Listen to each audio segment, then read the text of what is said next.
कमाईबा ए दीदी कि केतन कमाईबा ए भैया शिवाजी के गुरु न बनाईबा त बड़ी पछताईबा ए भैया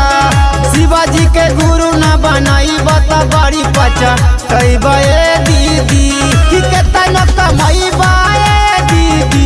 कि केतन कमाईबा ए भैया शिवाजी के गुरु न बनाईबा त बड़ी पछताईबा ए भैया शिवाजी के गुरु न बनाईबा त बड़ी पछताईबा।